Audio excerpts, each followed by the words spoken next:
As a servant to the people of Queensland and Australia, my remarks will be on the most basic of human rights, freedom to protest. State premiers have declared a war on peaceful protest against their policies, including the Freedom Day rallies. Yet they allow protests they agree with, such as Black Lives Matter. An ethical nightmare over human rights is brewing between the parliaments and the people. It's the fault of blind political ambition, leveraged off a virus that has turned out to be, according to government health experts' own data, no more harmful than a bad flu. It's time we cancelled the COVID apocalypse. It's time to end the use of COVID as an excuse to implement all-powerful legislation that exempts itself from proper scrutiny. Both the Biosecurity Act of 2015 and the National Emergency Declaration Act of 2020 make a mockery of 120 years of legislation, 800 years of common law. Both pieces of legislation are being used in ways never put to the people. Together, these acts trespass unreasonably on the rights and liberties of everyday Australians. No parliament that wishes to call itself a democracy can grant indefinite, absolute and unscrutinised power. State premiers have entered into a COVID arms race with each other, leaving Australians trapped in the middle of the crossfire. Huge increases in suicide attempts, children phoning helplines in unprecedented numbers, and small businesses in ruins.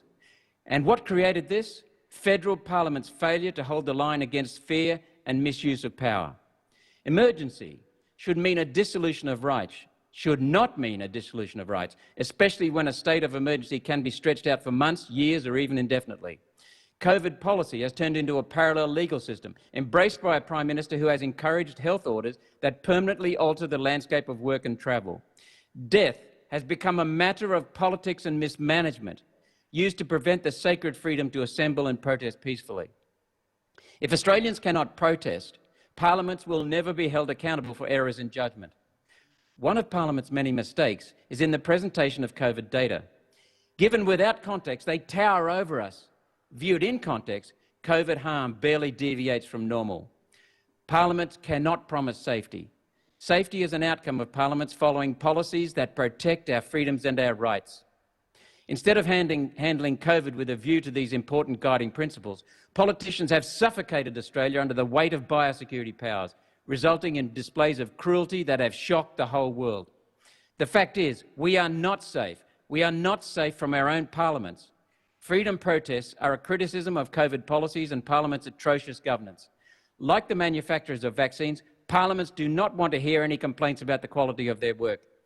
Despite this Parliament's best attempts to control people, we are blessed with a nation full of people who refuse to live under the coercion of fear.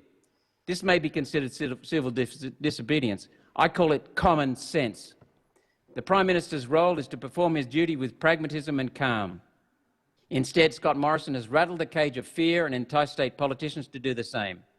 Instead of focusing on trust, this Parliament endorses spending tens of millions of dollars advertising COVID fear. Operation COVID Shield is now an attempt to use military to force the behaviour associated with trust, without any attempt to create the meeting of the minds necessary for trust. Abused people may well obey their captors, but they do not trust them. The more rights parliaments steal from Australians, the less likely people are to trust. Australians ask for choice in COVID treatments, and the government suppressed peer-reviewed and internationally accepted alternatives like ivermectin. Australians asked for vaccine manufacturers to accept liability for their products and instead were denied any recourse in the event of personal harm. Australians tried to report fatal side effects, and for months the Parliament, the legacy media and social media silenced them. Australians took to the streets to tell this Parliament and state premiers that the health orders were destroying millions of lives and the states hunted them down like criminals. To enforce compliance, parliaments will need more policies like Operation COVID Shield, more police, more Defence Force members in our streets. Force will still fail because fear and intimidation are a terrible plan. The damage done to the sacred trust between the people and parliaments is catastrophic. Parliamentary policy has destroyed trust in vaccines, creating two classes of people in Australia, those who profit from the pandemic and those who suffer from it. Policy, not COVID, has destroyed trust in vaccines. COVID Shield seeks to repair it with the rhetoric of war. Everyday Australians are not buying this nonsense. Australians know that what the parliaments, the military and the health bureaucrats do not know.